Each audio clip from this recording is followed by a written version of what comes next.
صل على محمد وآل محمد.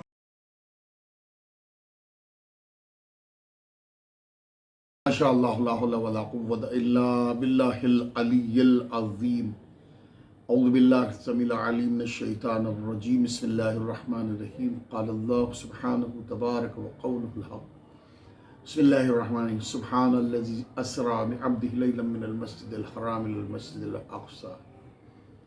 مومنین و ناظرین السلام علیکم ورحمۃ اللہ وبرکاتہ. جس طریقے سے آپ ملاحظہ فرما رہے ہیں کہ آج ہم حاضر ہوئے ہیں فضیلت و اعمال شب معراج و یوم بعثت. تو یوم بعثت کیا ہے؟ یعنی پیغمبر کو مبعوث و رسالت ہونا، پیغمبر کا مبعوث و رسالت ہونا.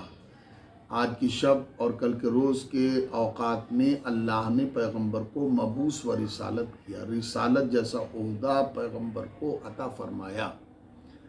جو آیت ابھی آپ کی خدمت میں ہم نے گزارش کی، یہ قرآن مجید کی سورہ اسرا کی نمبر 1 آیت ہے، 1 نمبر کی آیت ہے، جس میں اللہ اپنے حبیب کے بارے میں ارشاد فرما رہا ہے کہ پاک و پاکیزہ ہے وہ ذات جو لے گئی اپنے بندے کو راتوں رات مسجد الحرام سے مسجد اقصی کی طرف. الذی بارکنا حولہ لنریہ من آیاتنا من الآفاق.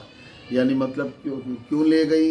تاکہ زمانے کو بتایا جا سکے کہ اللہ نے اپنی نشانیاں دکھانے کے لیے اپنے حبیب کو معراج میں عرش اعظم پر بلایا تھا. تو عزیزان گرامی، یہ بہت فضیلت معاب لمحے ہیں جو ہمارے اور آپ کے واسطے ہیں. پیغمبر کی فضیلت کیا ہے کہ معراج پیغمبر کی ہوئی ہے. بعض حضرات معراج کو روحانی سمجھتے ہیں، جبکہ کسی شاعر نے ایسے موقع پہ کیا خوب کہا ہے کہ لوگ معراج پیغمبر سے تو خوش تھے لیکن بات حیدر کی جب آئی تو برا مان گئے، اور سب کا اقرار کیا جسم کا انکار کیا، ہم نے نالین دکھائی تو برا مان گئے. لیجئے حضرات، شب معراج بھی چھٹے امام جعفر صادق علیہ السلام بیان فرماتے ہیں انسان ہر چیز کا اقرار کرے، مومن ہو جائے، مسلمان ہو جائے، عابد ہو جائے، زاہد ہو جائے، اگرچہ اس نے پیغمبر کی معراج کا اقرار نہیں کیا ہے تو وہ مومن اور مسلمان نہیں ہو سکتا. دوسری طرف عزیزان گرامی، اللہ ارشاد فرما رہا ہے کہ ابھی اتنے لمحے معراج کے جو گزرے ہیں، ان لمحوں میں بہت کارنامے انجام دیے گئے ہیں.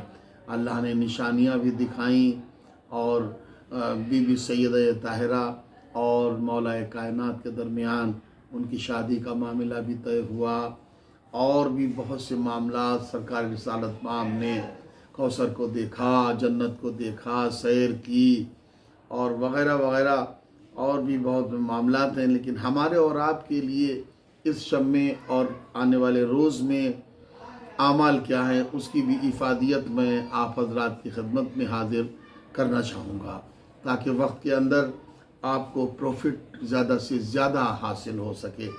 ناظرین، یہ شب جو شب معراج کہی جاتی ہے، اس شب میں غسل بھی ہے اور 12 رکعت نماز ہے. اور امیر کائنات حضرت علی علیہ السلام سے روایت ہے کہ جو بھی انسان اس 12 رکعت نماز کو ادا کرے گا، اور 2 رکعت کر کے، اس کا طریقہ ہے 2 رکعت کر کے ادا کرے گا، تو اس کے 60 سال کے گناہ معاف کر دیے جائیں گے، اور اس کو نیکیوں کا ثواب ملے گا. طریقہ کیا؟ ہر 2 رکعت میں سورہ الحمد ہے، ایک چھوٹا سورہ ہے، ایک آیت الکرسی ہے. اسی طریقے سے 2 رکعت کر کے 12 رکعت نماز انسان تمام کرے گا. اور 12 رکعت نماز تمام کرنے کے بعد پھر مثلا آیت الکرسی ہے، سورہ الحمد ہے، 4 قل ہیں، ان کو 7 مرتبہ پھر ایکسٹرا پڑھے گا بھی، تلاوت بھی کرے گا. اور اس کے ساتھ ساتھ تحفۃ العوام میں آپ دیکھیں گے کہ اس کے بعد دعا بھی ہے. اور ایک تو یہ طریقہ تحفۃ العوام کے اعتبار سے، ایک تو یہ طریقہ ہے کہ انسان 2 رکعت کر کے آیت الکرسی کوئی چھوٹا سورہ کچھ پڑھے گا اس طریقے سے. اور دوسرا طریقہ تحفۃ العوام میں اس عنوان پر دیا بسند معتبر حضرت جعفر صادق علیہ السلام. دوسرا طریقہ بھی ہے معتبر حدیث کے اعتبار سے کہ اس روز روزہ رکھا جائے گا اور 12 رکعت نماز بجا لائی جائے گی، ہر رکعت میں سلام اور ہر رکعت میں بعد الحمد کے جو بھی سورہ ممکن ہو پڑھے. جب فارغ ہو تو سورہ الحمد اور 4 قل ہر ایک کو 4 مرتبہ پڑھے اور پھر 4 مرتبہ کہے. کیا کہے؟ لا الہ الا اللہ واللہ اکبر وسبحان اللہ والحمد للہ ولا حول ولا قوۃ الا باللہ العلی العظیم. پس 4 مرتبہ کہے اللہ اکبر اللہ ربی لا اشرک بی شیئا، اور 4 مرتبہ کہے لا اشرک بربی احدا. اور بسند معتبر منقول ہے کہ اس طریقے سے جب انسان اعمال انجام دے گا تو اس کو دنیا میں بھی سکون ملے گا اور آخرت میں بھی سکون ملے گا. مومنین، شب معراج بہت اہمیت والا دن بھی ہے، شب بھی ہے اور اہمیت والا روز بھی ہے. کس طریقے سے شب معراج ہوئی روایتوں میں ملتا ہے. ایک لمحہ میں آپ کی خدمت میں گزارش کر دوں تاکہ زمانے کو پتہ چل جائے کہ شب معراج اور روز معراج کی اہمیت کیا ہے. پیغمبر کو اللہ نے براق جیسی سواری بھیج کے بلایا اور جبرائیل کے ذریعے سے وہ سواری بھیجی گئی، اور جب جبرائیل وہ سواری براق لے کے حاضر ہوئے تو اس وقت پیغمبر محو خواب تھے. اب جبرائیل نے جب یہ دیکھا کہ پیغمبر محو خواب ان کو کیسے اٹھایا جائے تو اللہ سے انہوں نے بات کی کہ کیا کریں. تو اللہ نے آواز دی، سرہانے سے نہیں بلکہ ان کے تلووں میں اپنے رخسار ملو، پر ملو یا رخسار جو بھی ہے ملو، تاکہ میرے حبیب کو کوئی تکلیف کا احساس نہ ہونے پائے. ناظرین، جبرائیل نے اپنا جیسے ہی کارنامہ انجام دیا، پیغمبر کی آنکھ کھلی، جبرائیل نے پیغمبر کو سلام کیا، اللہ کی طرف سے پیغام و سلام دیا اور یہ بھی کہا کہ حضور سواری تیار ہے، لیکن اللہ نے یہ فرمایا ہے کہ میرے پیغمبر کی بارگاہ میں یہ دونوں چیزیں لے کے جاؤ. ایک ابدیت بھیجی اور دوسرے کائنات عالم کی خزانوں کی چابیاں بھیجیں اور کہا کہ میرا پیغمبر جو بھی چیز چن لے، منتخب کر لے، اس کو ہم اختیار دیتے ہیں. ابھی ایک طرف کائنات عالم کے خزانوں کی چابیاں ہیں اور دوسری طرف ابدیت ہے، بندہ ہونا اللہ کا، بندہ ہونا اللہ کا. بس یہی مین پوائنٹ ہے جو آپ کی خدمت میں ہم حاضر کر رہے ہیں. تمام اعمال اچھے گزریں گے اگر انسان اس شب میں اپنے کو اللہ کا بندہ محسوس کرے. بندگی بہت بڑی زندگی ہے، بندگی بہت بڑی معراج ہے، بندگی بہت بڑی روشنی ہے، لائٹ ہے، ضیاء ہے، بیداری کا پیغام ہے بندگی. تو بندگی اس عنوان پر ہے. جبرائیل نے جیسے ہی کہا یا رسول اللہ نے اختیار دیا ہے، تو رسول نے جبرائیل سے پوچھا، جبرائیل اگر تجھ کو اللہ اختیار دیتا تو تو کیا کرتا؟ تو خزانے کی چابیاں لے لیتا یا ابدیت کو قبول کرتا؟ تو جبرائیل کہتا، سرکار اگر اللہ مجھے اختیار دے دیتا تو میں یہ خزانوں کی چابیاں نہ لیتا بلکہ ابدیت لے دیتا، بندگی لے لیتا. کیونکہ جو بندگی میں مزہ ہے وہ خزانوں کی چابیوں میں مزہ نہیں ہے. کیونکہ خزانوں کی چابیوں میں انسان کو بڑائی کا احساس بھی ہو سکتا ہے، تکبر بھی پیدا ہو سکتا ہے، بزرگی کا احساس بھی ہو سکتا ہے. لیکن بندگی وہ ملکہ ہے، وہ پاور ہے، وہ طاقت ہے کہ لائف کے 24 آورز بندہ اللہ سے جڑا رہتا ہے اور اللہ بندے سے جڑا رہتا ہے. تو لیجیے حضور پھر اس کا نتیجہ کیا نکلا جو میں آپ کی خدمت میں عرض کر رہا ہوں. ناظرین، کہ جب پیغمبر نے مسکرائے اور مسکرا کے فرمایا، جا جبرائیل، جب تیرا ارادہ ہے تو پھر محمد کا بھی یہی ارادہ ہے. ہمیں خزانوں کی چابیوں کی کوئی ضرورت نہیں ہے، ہم کو تو اللہ کی بندگی ہی درکار ہے.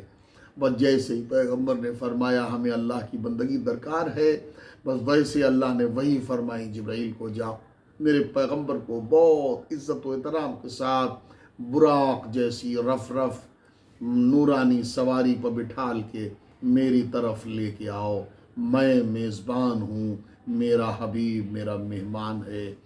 جبرائیل لے کے چلے، اور جب واپس آئے ہیں تو اب آپ دیکھیں تشہد میں آپ بھی پڑھتے ہوں گے اور ہم بھی پڑھتے ہیں، اشہد اللہ الہ الا اللہ وحدہ لا شریک لہ واشہد ان محمدً عبدہ ورسولہ۔ پڑھتے یا نہیں پڑھتے تشہد میں؟ ہر ایک نمازی، ہر ایک مومن، ہر ایک عابد شب زندہ دار یہ پڑھتا ہے۔ تشہد کا جو مرحلہ ہے اس کے آخر میں کیا؟ عبدہ ورسولہ، رسول اللہ نے عبدیت کو جو قبول کر لیا تو اللہ نے عبدیت کو اتنا سراہا، اتنی فضیلت بخشی کہ تشہد جیسے کلمات نورانیہ میں، واجب نماز میں رسالت کا ذکر بعد میں آتا ہے اور عبدیت پیغمبر کا ذکر پہلے آتا ہے۔